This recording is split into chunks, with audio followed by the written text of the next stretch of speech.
regular council meeting of Monday the 24th to order and introduce a number of late items. They are item 8G, which is a report from the fire chief with regards to a pilot project. Item number 9A, which will then bump, if you have a previous agenda, it bumps everything down. Okay, so this one has to go in as 9A. It's the City of Prince Rupert Official Community Plan Amendment Bylaw number 3527. Then 9I, City of Prince Rupert Zoning Amendment Bylaw number 3478. And then item number 9J, City of Prince Rupert Zoning Amendment Bylaw number 3540. And there's, okay. So I would entertain a motion, first of all, to introduce those late items. Councillors Forrester and Councillors Adey. Any discussion? All in favor? Any opposed? It's carried. Then with the amended agenda, I'd entertain a motion to accept that agenda. Councillors Forrester and Randhawa. Any further discussion? All in favor? Any opposed? It is carried. All right, we now move on to a presentation from the Lac Ouallam's housing project. And have we got the... Yes, we do. Hey, good evening, everyone. My name is Mustafa Kulkan. I'm the project consultant for Lac Ouallam's Web Housing Society. Joining us today is in person is Sean White. Sean? Yeah, there he is. Hello, everybody. My name is Sean White. I'm a part of the Lac Ouallam's council. I'm the chair for housing. Excellent. Thanks, Good to have you here this evening. Thank you. Thank you, Yeah, Sean. I'm glad to be here for this exciting project. On Zoom, we've got a team from DYS Architecture. We have David Simpson and Darcy Mata are the project architects. Good evening, everybody. Mayor and Council. Good Really evening. excited to be here and give you a brief description of where we're going with this. Excellent. Take it away. Great, and I'd just like to acknowledge that we're gathered on the traditional and unceded territories of the Tsimshian people who have been stewards of these lands since time immemorial. We recognize and respect their enduring connection to the land, waters, and cultures that have sustained their communities for generations. Our team is very grateful to work and build projects like this, and we're committed to fostering respectful and meaningful relationships with all Tsimshian nations. I'll be sharing my screen. Can everyone see my screen? Good to go? Yes, we can see it. Yes. All right. Perfect. Thank you. So, Lac Ouallam's Web Housing Society is pleased to present this proposal for a 38-unit seniors residential building at 836 3rd Avenue West, which will require an amendment to the OCP City Core Building Heights Framework to allow a height variance. This development is designed to enhance community sustainability and provide much needed affordable rental housing for seniors living in Rupert.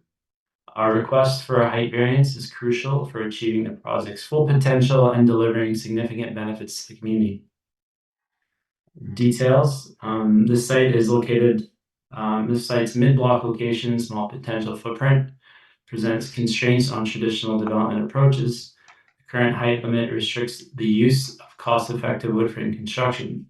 To achieve a density of at least 38 units and to ensure the project's economic and social viability, a building height of 20 meters or 65.6 feet is essential.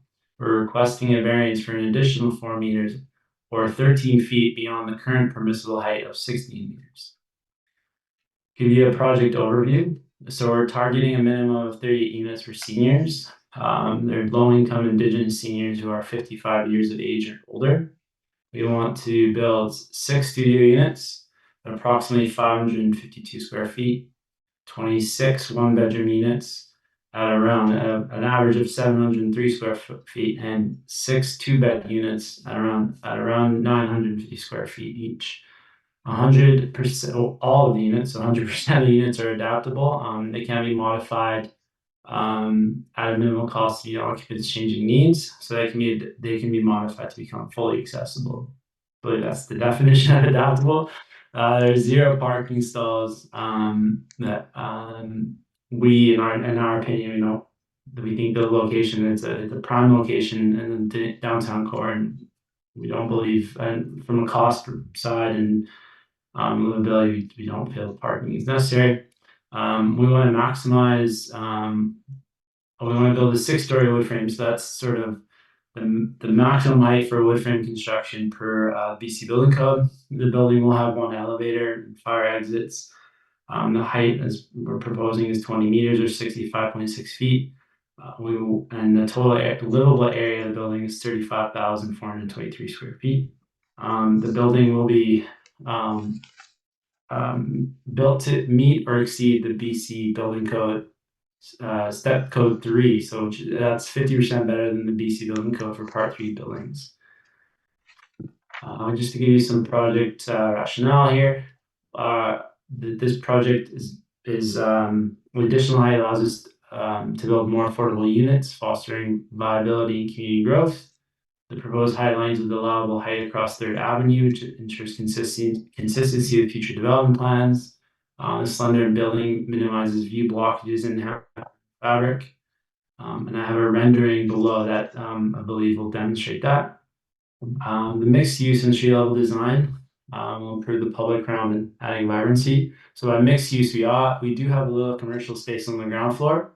I believe that commercial space not only doubles as an amenity room for the residents, but it can be leased to the public for various needs. For example, someone could lease it long term for a little pop-up shop. They can lease it or rent it for a birthday party or an event. And it's a multi-use space. We've completed a shadow impact study, so the position on the north side of 3rd Avenue, the building mass does not overshadow the pedestrian sidewalk and maintains a pleasant walking environment. The compact footprint increases energy efficiency and supports environmental sustainability. As we said, we're hope to exceed the Step Code 3. Our proposed development follows the principles of environmentally responsive density, advocating for increased density in areas with minimal environmental impact. The site, currently underutilized, offers an ideal location for a planned development. The project will provide affordable housing, reduce dependency on automobiles, promote pedestrian activities, and enliven the downtown area beyond the business hours. Our development is designed to meet or exceed the Step Code. We are committed to using durable, sustainable materials and maintaining the building height standards, ensuring long-term sustainability. So with that, I want to add that we are building this to housing standards. Those standards are typically better than what most developers would build. I'm going to pass it on to DYS to speak to you about the concept and just highlight some of the aesthetics and architectural features of the building. Okay, thanks, Mustafa. It's actually very simple, and this one came together very well. As you, I'm sure, are aware, there's you have some design guidelines for this area that include, just leave it on the vision one, Mustafa, if you would. Yeah, go back to it. That include heritage requirements, buildings that reflect some certain elements that are outlined. And we began to think about this as being, if there's a requirement to illustrate city heritage, that we should think about a further cultural heritage and a more historical heritage, see how those could come together. And it's sort of talking about truth and reconciliation, it's looking to the future, and there's an opportunity here to bring these two together in a building that's in a very visible location, and it also demonstrates the uses that are within the building. So if you go up now to your, so if you see, got a few diagrams here. So just thinking back to the first diagram you saw, if you think about the massing, that building block that's at the street is representative of the urban heritage and culture. And that's consistent with what's happening on the street and what's planned through the guidelines. And then the backdrop building, the background building is another larger piece of culture, which is the whole history of the area, indigenous influence. And these two pieces come together, and they work together in that street piece, as Mustafa mentioned, is non-residential, we'll say. So it has a street interface, and it's the base of the building. And then the residential component, which is the indigenous culture, has its own sort of identity. So the building starts to break down a little bit. So rather than having one large mass building, we've got a building that tells a story and has some different components to it, and color and some articulation. So it's starting to work. Character expression, what actually came out of it when we were working with the massing and looking at how we would address the idea of base, middle, and top, was we saw a pattern emerging where this was starting to look like feathers. No, this, I guess, is the magic of design, and maybe it's hard to understand, but it just started to come out that this was all falling together. And so by articulating the cladding on the building, we'll use a cladding that's got a profile to it, so there's depth and shadow, and replicating the angle that the front facades are on, we start to get that finer detail, finer texture of the feathers. So now we've got this idea of this urban base, city related, more recent history, and this upper, middle, and top piece, which is sort of the overall engulfing kind of Prince Rupert history and culture. So then that translates into the elevations and the use of materials that I did describe. The materials don't show well in these renderings because they're very fine, but the idea of the feather texture will be there through the correlations in the cladding. The base is going to be masonry, which is very traditional for that, and it's a recommendation in your guidelines, so it fits that historic culture, urban, commercial culture. And then the building itself, the colors are simple and quiet, but they still demonstrate and relate to some of the other cultures. So you have a brick building relates to one culture. We have some colors and patterns that relate to another culture. They come together. They enter from the street side by side, so they're all grounded in the same place. And then if you look at the view, just one of the views, you can see slightly there how the building facade is, angled slightly to add some interest, to get rid of the box look and to accentuate the pattern. And you can see how the base fits there with the streetscape. And then this is a photo montage as accurately as we can produce it, very carefully done, and it's representative of the scale of this building and the overall scope of the city as it is now. And what you don't see is what the future potential is for this, where there would be much more higher and larger buildings surrounding this on both sides of the street. So it's actually relatively calm building. It fits in well. I think you'll see that the articulation doesn't really emphasize the height, if that's a concern for people. And as I say, it meets the guidelines, and it tells a story. And to us, that's a really important thing, that a building like this has a story behind it, because it has such great importance in where we're going today with housing for people in these cities. So, Darcy, do you have anything to add? No. Well, I think you did a great job of covering it all, Dave, so made my job easy. So, don't know, Mustafa, if you're going to move on, you want to have any questions on this, or? Yeah, unless anybody on council and mayor have any questions, and we'll like to move on to the next phase. Or next, sorry, I saw a hand, so. Okay, before we do that, I want to invite Councillor White to make any comments he'd like to make. Yeah, I just like to add that I grew up in Prince Rupert. I graduated here, and I see a huge need for home rentals in the community of Prince Rupert.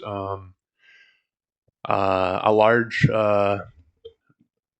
um, population of Loch Lamb's members live and in the community in Prince Rupert here, and so yeah, I'm happy that we're able to bring these projects to life. Our 70 unit up on 11th is going to help quite a bit of people in the community with, especially with the high rental uh, in Prince Rupert here. It's extremely hard for a lot of people to be able to afford housing. So yeah, I'm happy that we're here to present you guys with this project, and I hope that it's not the last that we'll be presenting here. And yeah, just thank you all for your time. Excellent. Thank you. Can we take the presentation away? I don't know who's Yeah. in control of that. Sorry, just give me one more thing. I just wanted to highlight to use. We conducted a community open house on June 21st, a couple of days ago. Yep.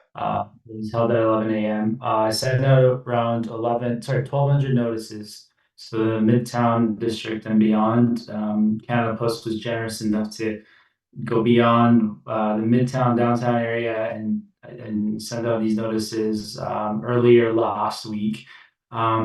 And total attendance was around 12 people, so less than we expected. We only received one formal response to the open house, which I had given the attendees a little card, which had a link to a survey, a 10-question survey. And the one and only concern from that respondent was that they wanted to see a tidy laneway or back alley. And we'll be addressing that concern with a nice fence. And to conclude, what I'd like to say, we believe granting the side variance is in the best interest of Prince Rupert and its residents. We want to promote a balanced and vibrant, sustainable urban environment, and we appreciate your considerations for our application. Look forward to collaborating with the community and city council to bring this project to fruition in the near future. Thank you. Thank you. Dr. Buchan, a process question, if you will. The laws in British Columbia are changing so rapidly I can't keep track. I know we're going to deal with a report coming up and then some amendment bylaws. Does this have to go to public hearing yet? A rezoning would not. If there's an amendment to the OCP for the height variance issues, that would need to go to a public hearing. All right. Okay. So thank you very much. So, council, just to frame your thoughts and comments, the requirement when a matter has to go to public hearing, I'll remind you of what you already know, is that you may certainly have an opinion. The law does not expect you to have an empty mind, but you must have an open mind. And so you're certainly free to express yourself this evening, and yet I encourage you to always make sure that those comments are with an open mind. Councillor Cunningham. Okay, just a couple.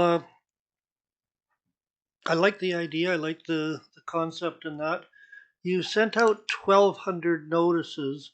Did those go out to Borden Street? Because they're the only one whose view is going to be affected. Yes, yeah. And they were all happy with it.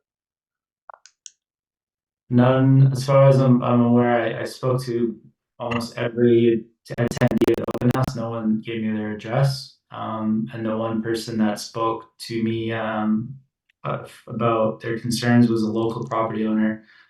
Didn't give me their address, but they just had concern with other affordable housing projects in the area. There's just named a seniors one down the street, and they said there have been some concerns with the resident or with the activities there. And I assured her that that's a different project. I mean, we're not operating. We're not that operate. It's not operated by that entity, that organization. It's operated by Lachlan's Web Housing Society, and it's independent of any other BC housing project. Councillor Okay, Cunningham. okay,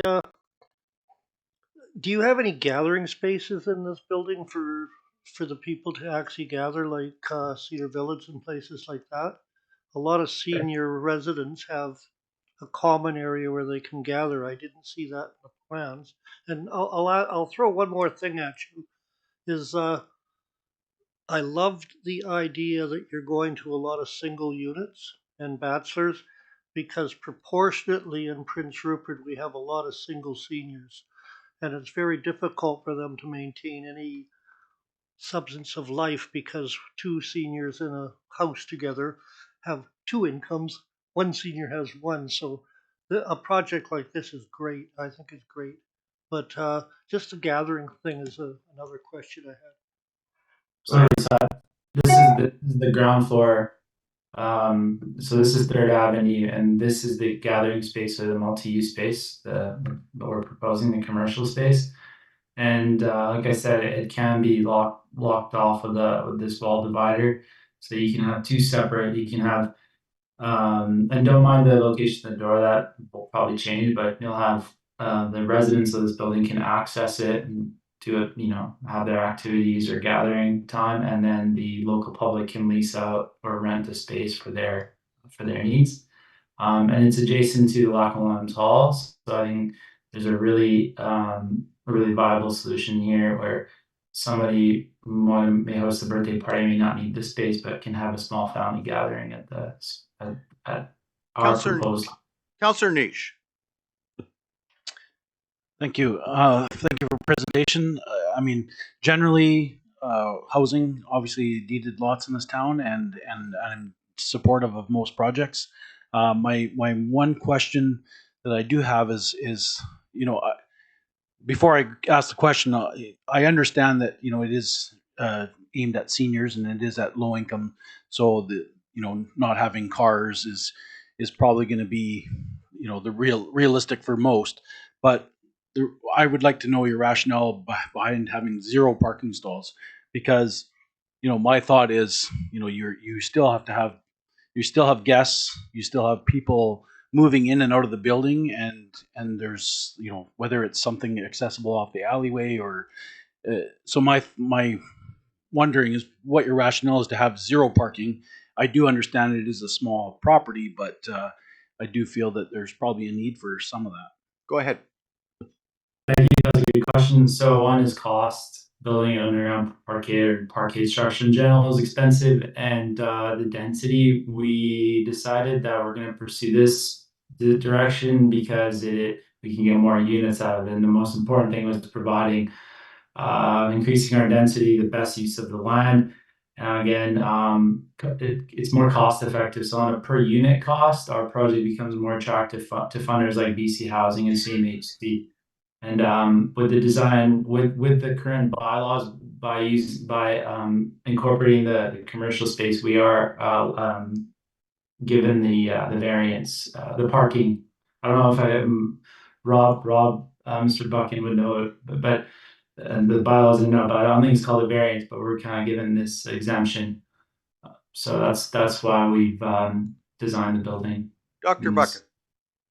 Your worship, I'll defer this to Director Pope. Director Pope. Thank you, Mr. Mayor. The exemption that Ms. Tom is referring to is our parking specified area. So mixed-use buildings have require no parking in under that amendment that was adopted by council last year. Thank you. All right, Councillor Forster. Thank you. Very exciting presentation and proposal. Putting on my healthcare worker hat, I'm curious if these are going to have accessibility for perhaps seniors that need to be able to age in place a bit longer, or is it going to be like a standard apartment building where perhaps they might struggle to age in place? Or if there's been any thought to that, making some wheelchair accessible or wider doorways, those types of things. Excellent. Accessibility. David Darcy, are you comfortable answering this one? Because I can only speak to the adaptability features, but you know what it's like to design these for age in place. As you may or may not know, the new building code that will be coming out in a little less than a year is right now proposing that all these types of units will have to be adaptable.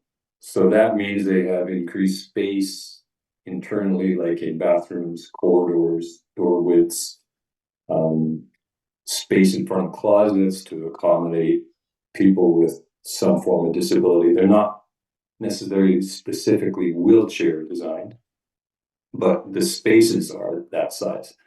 And the idea is that, and this building, anticipating we might be in that period for a building permit, this building is designed with those additional spaces in it. So that's why a 1-bedroom unit in here is 700 square feet, because BC Housing standard is 525 to 530 square feet. But that's how much these units are expanded to accommodate the potential for someone to age in place. And what Mustafa's little presentation was referring to, that you can make changes within that unit. You can change out cabinet work, say in a kitchen, to lower counters and do whatever has to be done to make it accessible. And it gets made, it becomes a little more custom design accessibility for people as they age in place. It's not just doesn't just have to be the set packaged, fully accessible unit that the code indicates now. So that's what adaptable means. You can add things to it. You can change the cabinets, you can add grab bars, you can make modifications within the suite without disrupting all the other suites of the building. So Councillor Forster. Thanks. That's I was excited before. That's even more exciting. Just from my healthcare lens, so often that isn't considered. So I really appreciate the thought that's gone into this. Thank you. Councillor Randhawa. Thank you, Mr. Mayor. Thank you for your presentation. So, like availability, who can rent this space? Like for LACOLAM members only, or another people availability too? And also the timeline, like what you looking There you for go. timeline. So two questions. One is who is this who will be eligible, and secondly, what kind of timeline? Thank you, Councillor. Number one, so we applied to the BC Housing Indigenous Housing Fund. So the priority will be Indigenous seniors, and Loch Lams members, and then other Indigenous members in the community. Once we've satisfied that need, we will open up to the general public, and it will not. After that, it will be open to everybody. And second question, sorry, just Timeline. the time. If the project is approved by BC Housing, so if we receive confirmation of funding, and we go through the typical processes, development permit or design development permit and all that engineering work, we hope to be in the ground April, May of 2025. That's the best guesstimate currently.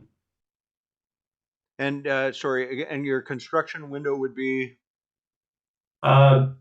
Maybe 14 to 18 months window. Yep. Thank you. Yeah. Anyone else? Councillor Cunningham. Okay, this is possibly a question for Director Pope. You've got commercial space on the bottom floor. So if a restaurant or hairstylist goes in there, they're required to have X number of parking places. Will this commercial area be exempt from parking also? My understanding is the bylaw we passed said yes, but Dr. Buchan. Your Worship, I'll defer to Director Pope. Director Pope. Thank you, Your Worship. You're correct. That's in the bylaw within the parking specified area. All commercial and mixed-use buildings are exempt from any off-street parking requirements. There you go. Except for what is already in place. Councillor Skelton Morvan. I just wanted to say thank you for your presentation, and thank you to Councillor White for coming in and sharing your thoughts and your words. I mean, it's no mystery to members of the public that we need housing. And I think it's great that Lac Lands is now already in process of the next project, especially while they already have the other one in place and in progress on 11th Avenue. So, I mean, again, keeping an open mind, obviously, but I think for us, it's this is definitely our way forward, and I agree. I hope this is not the last project. So, thank you very much. Thank you. All right. If there are no further questions, I'm going to thank everyone for their presentation. Councillor White, I think you are the very first member of Lac Melam's council to come this council term over here. So welcome, and thanks for joining us. Yeah, thank you, everybody. Yeah, hope to see you more in the future. Excellent. Thank you very much. All right. We now hit public comments with regards to items on the agenda. Anyone that wants to come forward at this point in time, given that there's not very many people, I can. Apparently the hockey game is winning tonight. All right, we'll move on. We've got consent agenda. There are minutes of the regular meeting of May 27th, minutes of the Committee of the Whole of May 27th, minutes of the public hearing of May the 22nd, minutes of the public hearing of May the 27th, as well as some reports for receipt, some of which I would like us to dive into, but we'll move the block. Report from the Director of Recreation Community Services with regards to Recreation Community Services, report from the Director of Operations Intergovernment Relations with regards to a major project, report from the Chief Financial Officer with regard to the financial budget variance report, and a report from the Fire Chief with regards to monthly fire rescue report, as well as correspondence from the City of Kamloops with regards to downloading costs on municipalities, letter from Dodge Cove Improvement District regarding noise at DP World, letter from the City of Campbell River with to Minister Ralston regarding the state of forestry, and finally a letter from the City of Prince George to Minister Ann Kang with regards to proposed changes to the tax sale agreement. Can I have a motion that all items on the consent agenda be approved as requested? And we'll pull some, because I'm sure you want to. Councillor Adie, I'm sorry, and Councillor Randhawa. Okay, so I'm sure that you want to talk about a few of these. Let's just start over with Councillor Adie. Thank you. This doesn't require really to be pulled, but I noticed that we have the fire chief 2 doors down to my left. I've been noticing a trend in terms of incident comparisons. Month over month, it looks very similar, and I'm curious about why. If we look at it, May of 2020, 44 incidents. Then 2021, 2022, over 100. And then it tails off and it's down now to May 2024 is 40. I wouldn't ask a question about it if I'd only seen that this month, but I've seen it over the past 5 or 6 months. Very similar. I'm just curious for an elaboration on what might be at work there. Dr. Buchan, with your permission, I'll go straight to the chief. Thank you, Your Worship. All right, Chief. Mr. Mayor, thank you for the question. One of the, I don't know if you guys remember, back in 22, then we came to council regarding a big increase in calls during COVID, and we were really getting overtaxed to medical calls that really weren't in our scope. At that time, BC Ambulance wasn't able to respond, and so they were using us as a safety stop for them, and it really did overtax us, and over a 3-month period, we ended up having a ridiculous overtime budget that really was the root cause for a report to council saying we need to look at this. So basically, in a nutshell, we dropped our call volume down and said that we would respond to purple calls only, which is a classification for the most critical medical calls that are categorized in the province. And we dropped reds and yellows, which are less critical. And so that one was in 2022, and I think that's part of that drop that you see then is we still respond to very critical calls within our community, and we will be there very quickly for the community and our citizens. But for ones that are deemed less critical, then it's we're not responding on those right now because a lot of times those turned into larger delays for us, and through experience we realized they weren't necessarily critical medical events. They were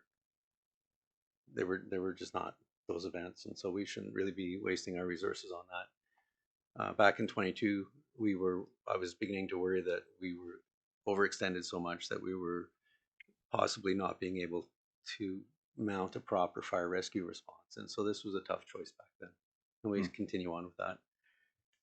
Thank you. Does that, have you got something else? Councillor 80. Just a quick follow-up then. I can infer from that 140 incidents is too much. I guess I'm curious, and you may not have an answer now, but I'd be curious moving forward. What is the number that would represent a sort of a full deployment, sustainable but busy, fully occupied? What kind of a number might that be on a monthly basis? Chief Beckworth, do you have an idea?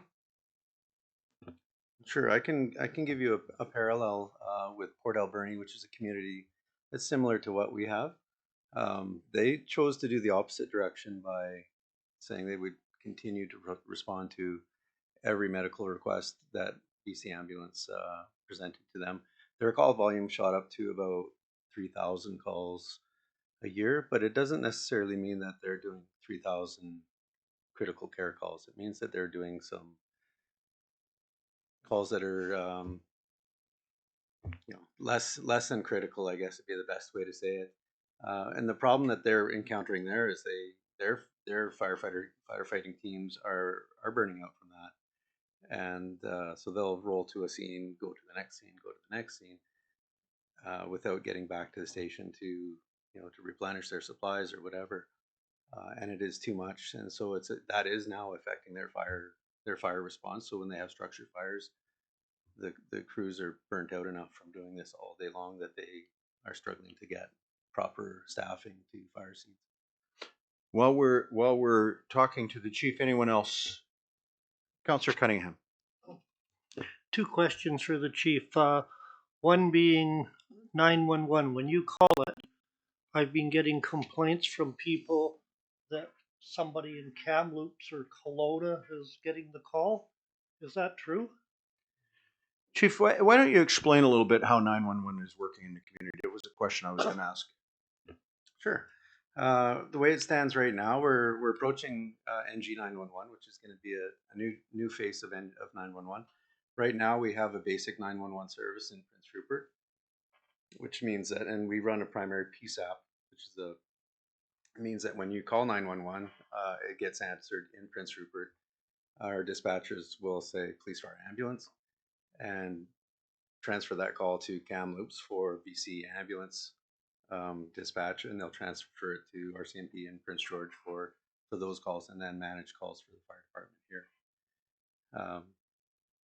We do get glitches every once in a while, to answer your question, especially with cell phones where routing problems happen, whether it's through TELUS or Rogers, and a lot of times it happens with a tower that is maybe had some work on and gets a programming glitch or needs to get reprogrammed, and those calls sometimes will even route to Ontario to a northern 911 center, and we'll get calls from them saying, hey, we're getting a call in your community. But through good communication, we're able to get on those fairly quickly and get those corrections. Councillor Cunningham. On a 911 call, the interesting part is, for example, a few months ago, I was in McDonald's. A lady fell, cracked her head on the tile floor, laid there for 25 minutes. And the biggest problem was, I finally picked up the phone and phoned again, and our firefighters actually came. But the ambulance hadn't shown up yet. And the thing was, they were asking for the address of McDonald's, the condition of the person, and everything. And, it just blew me away. It's, here's a lady in her 70s or 80s laying on the floor, unconscious, and no one knows the address to McDonald's. It's McDonald's. It's on 11th and the Highway 16. Well, where's that? It's in Prince Rupert. And, it was just and finally, our firefighters showed up and took care of the situation. But it just boggled my mind when you're calling 911 and you're getting this type of reaction. You know, especially when we've got a fully staffed 911 center that could have phoned the ambulance and had it dispatched. I don't know why we've got to phone our 911 so they could transfer it to Kamloops or Kelowna. It just doesn't make sense to me. But, you know, I don't know the system. The other question I have now, Chief, is we're fully staffed for firefighters? Go ahead, Chief. We are fully staffed. We had one firefighter leave actually to take a position in Terrace a couple of months ago, and so we've just finished a recruit process this past week to replace that position. Because we were incurring a lot of overtime in the past because of the shortage of firefighters. So I think that was just something that's been noticed by some people, the overtime. Great. Thank you. I'm going to try as best I can to rush you along without cutting you off. All right. What else? What other reports did we want to deal with here this evening? If you're not asking, I'm asking Director Pucci. You've given a pretty substantial report, and I think it's worth taking some time on major projects. Good outline there. I'm not asking you to repeat the whole thing. There are a couple of questions I have around completion. You talk about the 6th Avenue Bridge rehabilitation is going to be underway starting July the 2nd, which will require full bridge closure. Have you got an estimated date of completion? Thank you, Mr. Mayor. Right now, we are aiming to have it open for the school year, so just right after the long weekend. However, until we get into it, we will not know that for sure. We have had to order a couple of larger members because we did find a little bit more that needed to be done. But so far, so good. We think that once we get into it, we should be wrapped up by the time the school year starts. Couple of other questions to that effect. The downtown revitalization plan, you say it's awarded, that's great. What's your sense of timing around renderings and streetscapes and those sorts of things?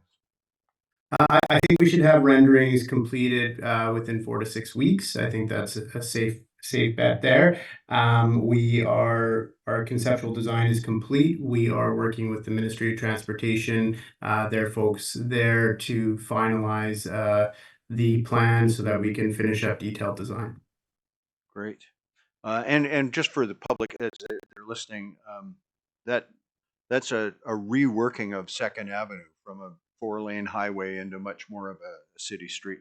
A couple more questions and then I'll turn to council. Landfill closure, estimated completion time? We have to have that completed by September 30th, I believe. So we are aiming for that. It should be substantially complete by then. Okay. And your estimated start end date on the wetland treatment facility? On the wetland treatment pilot program, we are looking to go to RFP within the next week or two.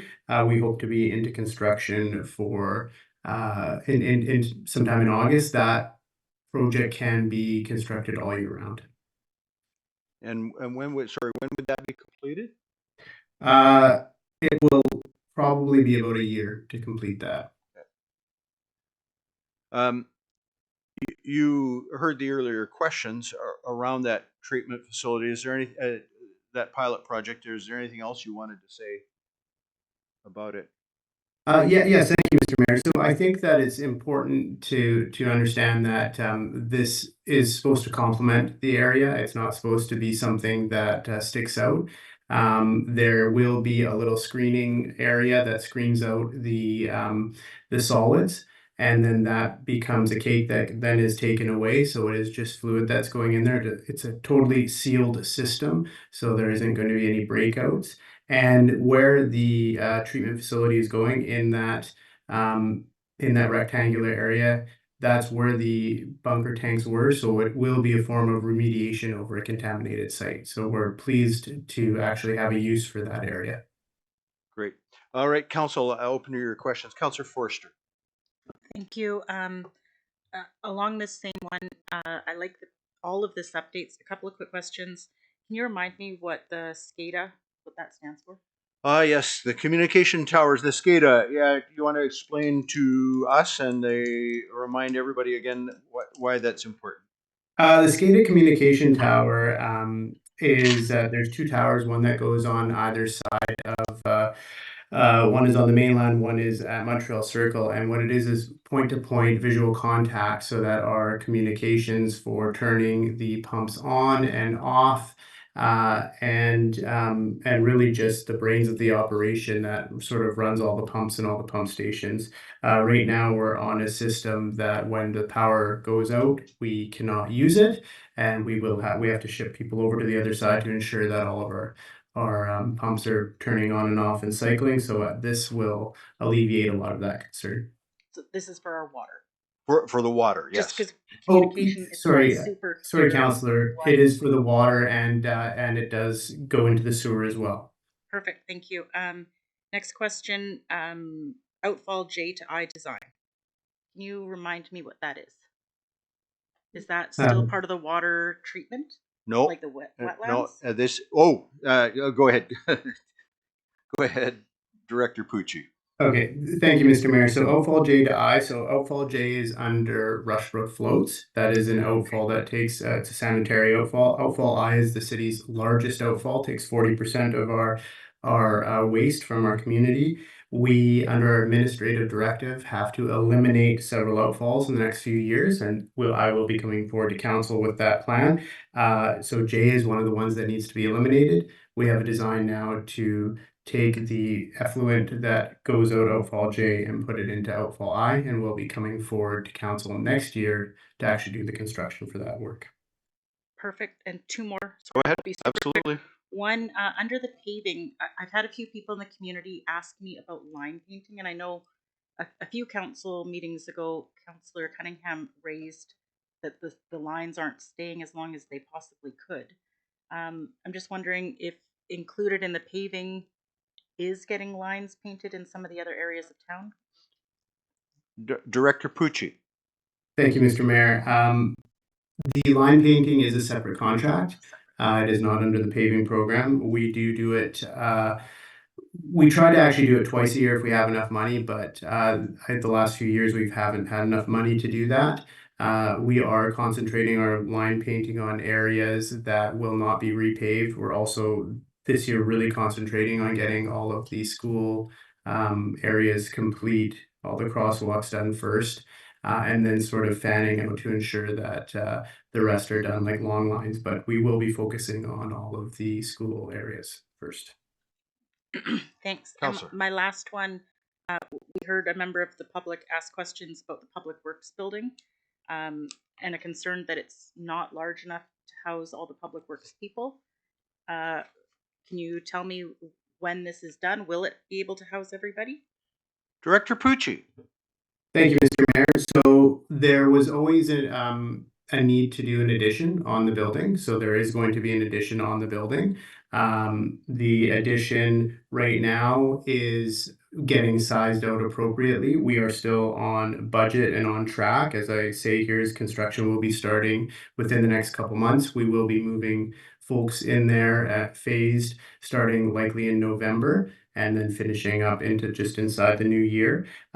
We are sizing that extra space. The good thing about sizing the extra space is due to the new building codes and regulations, it's making more sense to actually make a little bit more of an extension on it than to try and retrofit the extra building that has some compliance issues. So we're just figuring out what that sweet spot of size is right now. And I will be coming forward at the next meeting with a fulsome report on the building and a little bit more information so that everyone is aware of the timelines and the money involved. Thank you. Thank you very much. Councillor Adey, and I want to assure other councillors I am keeping a speakers list. So, since we're giving a fulsome examination of the report at this point, the submarine line is paused due to staff and funding availability. I'm curious for a little bit of background on that, and to use a really bad pun, I'm wondering if there's any ripple effects on other projects in the infrastructure sequence of events. Director Pucci. Thank you, Mr. Mayor. No, there isn't another ripple effect. We do have money for that project from the provincial government. It is part of the three-phased grant that we got in a couple of years back. It is solely due to the staff availability. The funding component of it is that we do have to put 1/3 of that money in, and as we are moving through our project, we would like to push that project to next year and then be able to put our 1/3 in. It will be a lot easier on the budget. It is fully operational, the current submarine line, and there's no real issues with it. We just are having staffing and concerns around managing all these projects, so we're pushing it to next year. Thank you. Councillor Niche. Just have a question about the Schwatlands Road pipe replacement and what the road replacement looks like when the pipe is completed. And also, when do you plan on bringing the whoever's put in their bids for the paving forward? Director Pucci. Thank you, Mr. Mayor. The bids are under review. We have two bids. One is I'll start with the paving program. We have two bids. One is a local provider, one is not a local provider. One is on budget, one is not on budget, but both of them said that they could have it done by our end of September drop dead date. We will be bringing forward an award at the next council meeting for that. With the Schwatlands Road project, the pipe has all been ordered. It should be here within probably 10 days, I believe. Last I checked, it was 2 weeks away, and that was a few days ago. And then we are ready to start immediately. We've already started ground prep for that pipe to go in the ground. At this point right now, we are looking at what the final road will look like. We are contemplating not putting a road back at this time due to costs of that. So we are getting a full assessment of what that looks like, and we'll be making that determination with council's input very soon. Councillor Niche. Just one other thing, which is actually not for Mr. Pucci, but being that we have a recreation report in here, and we have the director of recreation in the. Let's finish this and then we'll come back. Okay, but I'm just raising it now. Yeah, thanks. All right, Councillor Skelton Morven. I just wanted to thank the team for the report and the work that they've been doing on this file. And I think, all of the files, but yeah, for the water treatment side of things, I mean, like for us working through this pilot project, it's a strong emphasis that the water currently goes directly into the ocean untreated. So, and we have requirements to meet for that. So just to speak to some of the concerns and feedback around this particular project and potential water seepage and things like that, kind of defeats the purpose because right now, as I said, it goes directly into the ocean. So, but to thank staff and management for their work on this file, and I'm looking forward to the next phase of the pilot. Excellent. Councillor Randawa. Thank you, Mr. Mayor. Yeah, so that report is not here, but some people are asking about the update about the roundabout. If Mr. Pucci has any updates. Well, that's tied to that downtown revitalization plan, so absolutely fair. Update on the roundabout. Thank you, Mr. Mayor. Minister Fleming was in town last week, and we did have some discussions with him, and I followed up with his staff after that. They are having challenges with acquiring the property, so it is taking a little bit longer than originally anticipated, so it's looking like a 2025 project at this time. Thank you. Dr. Buchan, is there any comments you wanted to make overall on the project update? No, Your Worship. All right, thank you. All right, you wanted to talk recreation. Is that? Yeah, I was just saying that we have a report here, and I noticed that we have our new director of recreation in the building, so I'm just wondering if she maybe want to speak to it and speak to, being that this would be the first time she actually would be in council working for the city instead of presenting on behalf of another group. You're certainly welcome to come forward. I encourage you to be brief because we got a lot to do. Great, thank you, Your Worship, through to Councillor Niche. As you can see, we've been really busy this quarter. I think our team has been really amazing. We've had a lot of opportunity for training and development and beginning of partnerships, and you can sort of see the extensive list. And I'm so happy to be here, and it's been a wonderful 3-4 months so far. Great. That was brief. I like that. Thank you. I note that nothing substantial in the variance report, which is always good. Appreciate that. And if there's no other questions or comments from council, all in favor? Any opposed? It is carried. Thank you very much. All right.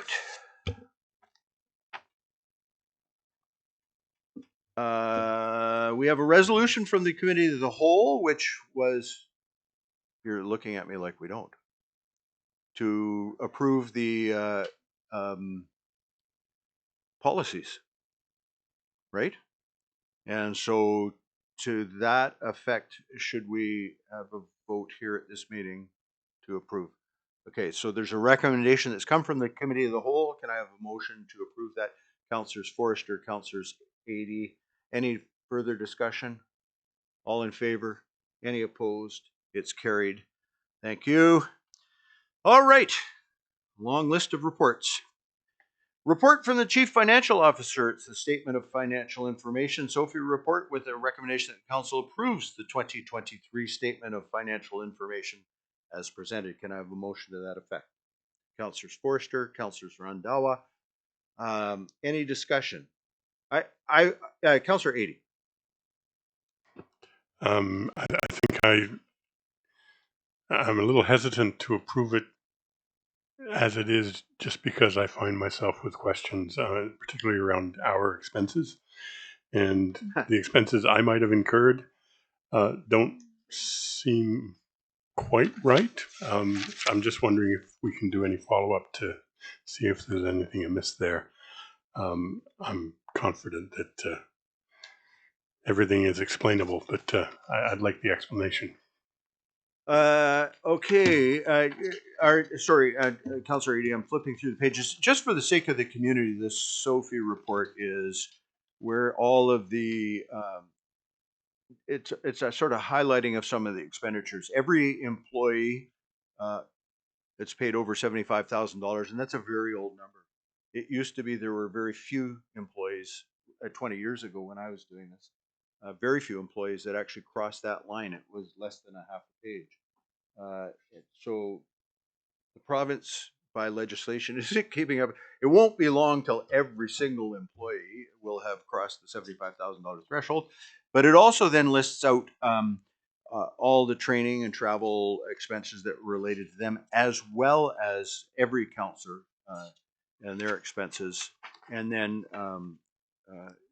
where supplier payments over $25,000 have been. So it's a bit of an accountability document, well worth people having a look at. Councillor 80, in your case, you're looking at the $6,000 of expenses and saying, I don't think I did that.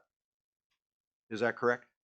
I am, and it's partly curiosity, but I know that I would expect that in the event that two councillors attended the same event and no other events, the numbers would be at the very least very close to each other. Yes. And I'm not sure that they are in this case.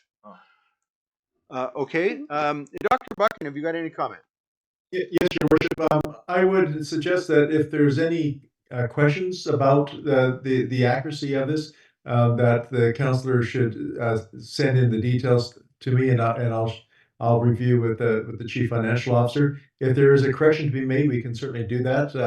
I'm not sure that approving this at this point creates any problem. I'd like Director Baum to speak to that. Director Bombin. So the statement of financial information needs to be approved by June 30th. But if there is an amendment, there would be no harm in actually making the amendment. After the fact. Yeah. All right. There you go. Question asked and answered. All in favor? Any opposed? It is carried. Thank you. Next item up is the report from the Director of Operations Intergovernment Relations with regards to the heart-shaped selfie art installation on the breakwater. Recommendation that council receives the report, direct staff to install the heart-shaped selfie art installation on the Cow Bay Marina breakwater. Can I have a motion to that effect? Councillor Forster, is there a seconder? Councillor Cunningham. Any discussion? Just note that this Rupert Disposal and Teresa Lee, the owner of the Moby Dick Hotel, have teamed up to fabricate and donate a big red heart-shaped selfie. This is what we're talking about. All in favor? Any opposed? It is carried. Thank you very much. We have item number 8C, as in Charlie. It is from the Manager of Communications, Engagement, Social Development, which is the adoption of the annual 2023 annual municipal report. That following the opportunity for public comment at the Committee of the Whole, Council receives the 2023 annual report, inclusive of the previously approved audited financial statements as presented. Can I have a motion to that effect? Councillor Adey, Councillor Randhawa. Any discussion? All in favor? Any opposed? It is carried. Report from the Manager of Communications, Engagement, Social Development, and Director of Planning and Development Services with regards to the presentation of the completed Social Development Assessment Report, with a recommendation that Council receive and approve the attached Social Development Assessment. Motion, Councillors Niche and Councillors Cunningham. Any discussion? All in favor? Any opposed? It is carried. We have a report from planning with regards to the official community plan amendment bylaw number 3542 and rezoning amendment bylaw number 3543. The council consider City of Prince Rupert official community plan amendment bylaw number 3542 and the City of Prince Rupert rezoning amendment bylaw number 3543. Can I have a motion to that effect? Councillor Forster, Councillor Cunningham. Any discussion? All in favor? Any opposed? It's carried. We have a report from the fire chief with regards to pilot project, emergency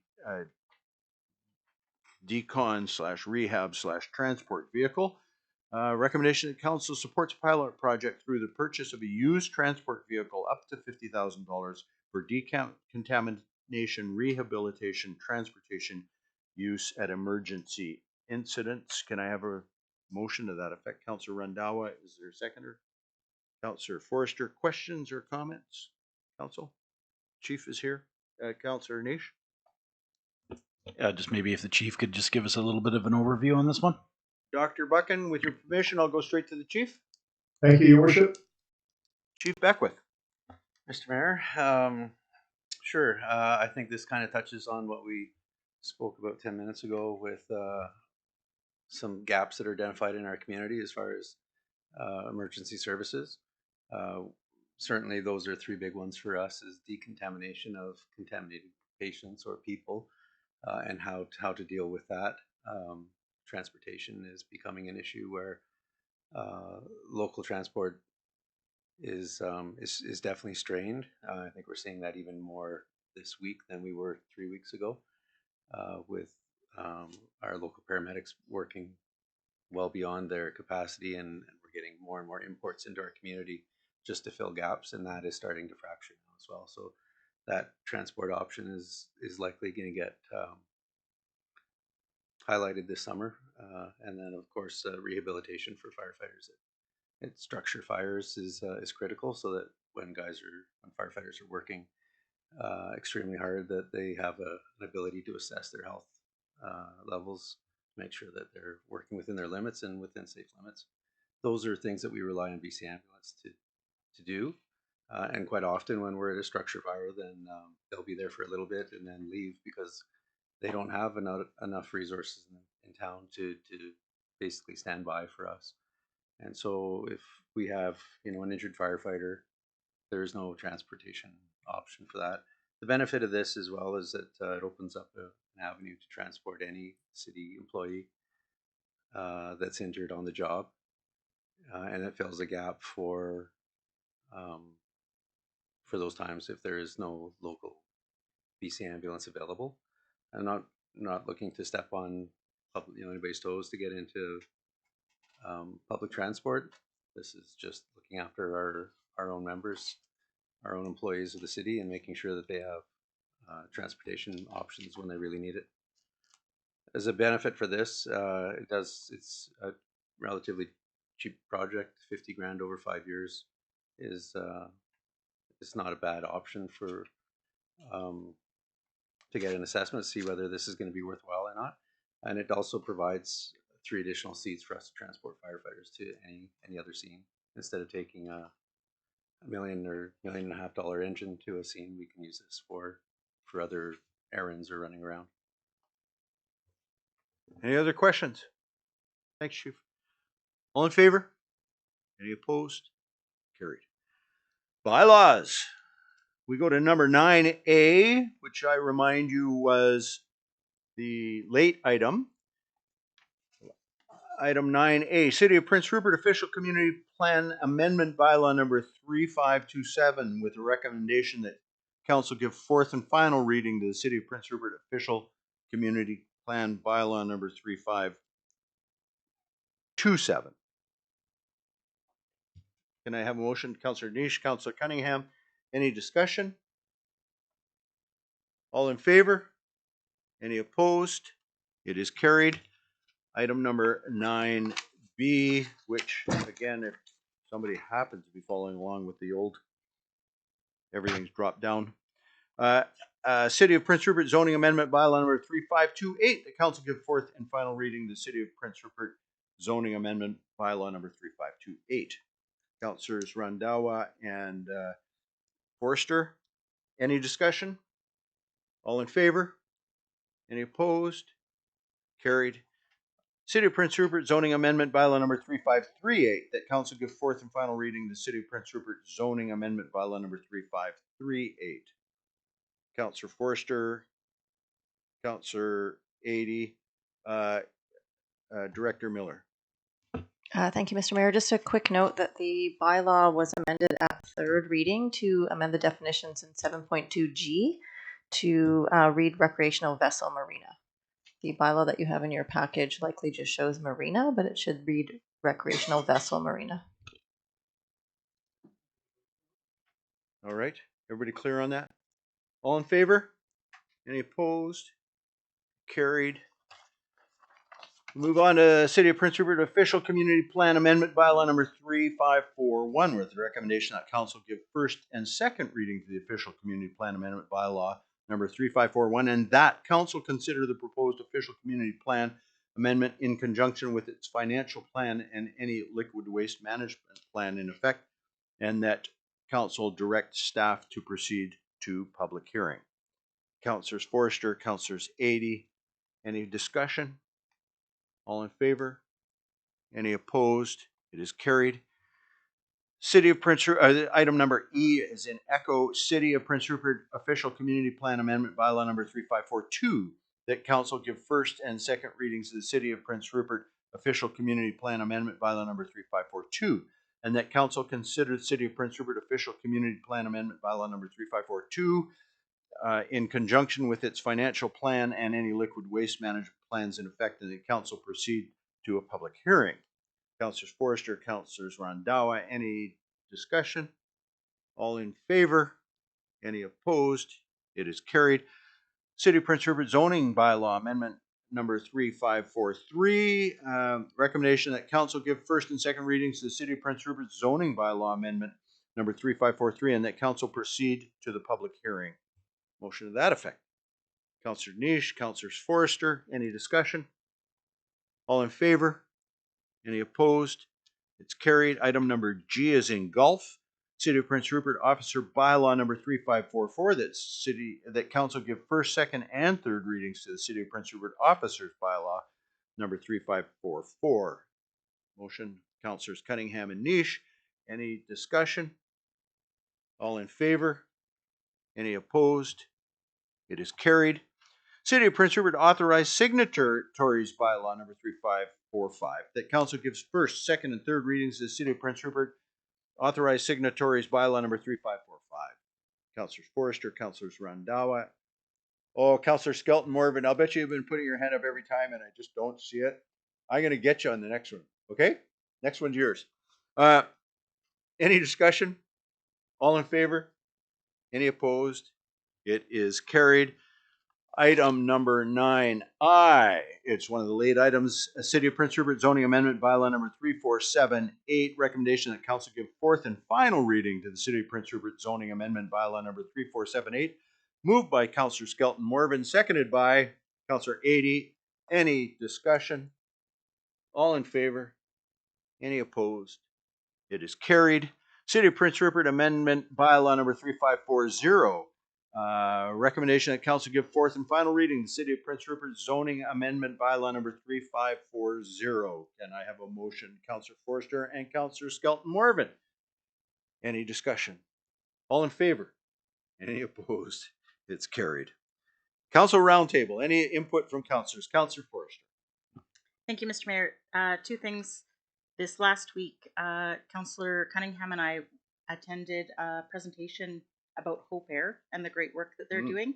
So I encourage anybody that is struggling to find funding to travel for medical reasons to research the program, because they've got a fair bit of money to help those of us that live in rural communities access services in the Lower Mainland. The other thing I wanted to touch on, school's almost out, and we're going to see a lot more of our young people out and about, and to maybe remember the speed limits in some of the areas, especially around the parks, just to keep everybody safe. Yep, excellent. Thanks. Good comment. Councillor Adey. Yeah, I have three things. This morning I took part in a Zoom meeting of a climate adaptation and action focus group. Its objective is to develop resources and to share ideas between communities throughout the province on how they are either looking forward to meeting climate adaptation and taking action, or in the process of. And it was a very interesting dialogue. I know that we have underway a climate adaptation and action plan, and it is currently, I'm told, in a state of second round of consultation and will be reported on in August. So I'm excited about that, and I'm equally excited to say that it puts us a little bit ahead of the curve in terms of the small communities that are beginning to wrestle with this issue. The second one is we do have a task force on recruitment and retention of physicians. It's up and running and is getting to some practical applications of its ideas. We're looking forward to seeing how that goes as we tackle the obvious concern that people have around the recruitment of medical professionals. And my last one is a little more personal. I want to extend an appreciation to the Pacific Coast School. They had their grad ceremony. My son was involved in it.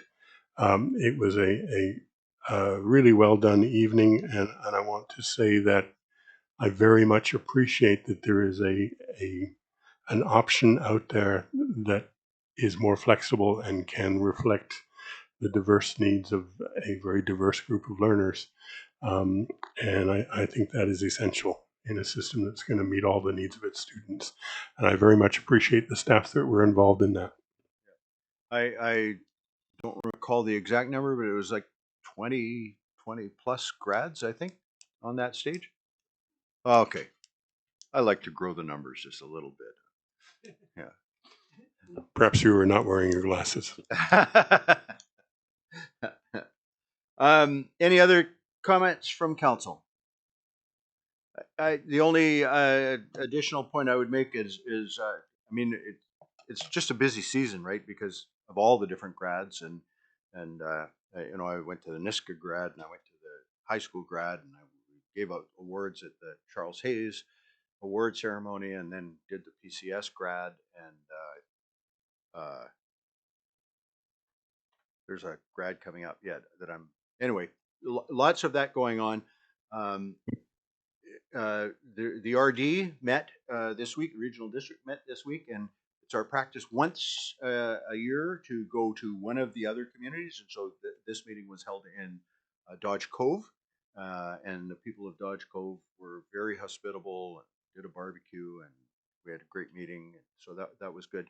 And the other thing I'll just point out, just by sheer interest, is the Labor Council, Councillors Adey, myself, and Councillors Forrester were at that for different lengths of time, but they actually had a panel in which they wanted me to participate. And what was of interest to me was, they were talking about what they could, what are the things that they can be doing as a labor movement to help the community, and you wouldn't be surprised, housing, recruitment, it kind of fell along the same lines of discussion that it was right. It was interesting to listen to what these, and this wasn't just, organized by the Prince Rupert, is it North Coast Labor Council now, North Coast Labor Council, but there were regional and national labor leaders present, and it was a really good dialogue. Dr. Buchan, I'm going to turn to you to ask if there's anything that you would like to wrap up with. Your worship, no. Good long meeting, a lot of business. All right. With that, and knowing that the Oilers in Florida have probably figured out who's going to do what, I'll call for a motion to adjourn the meeting. Councillors Forrester, Councillors Adey, all in favor? Any opposed? It is carried.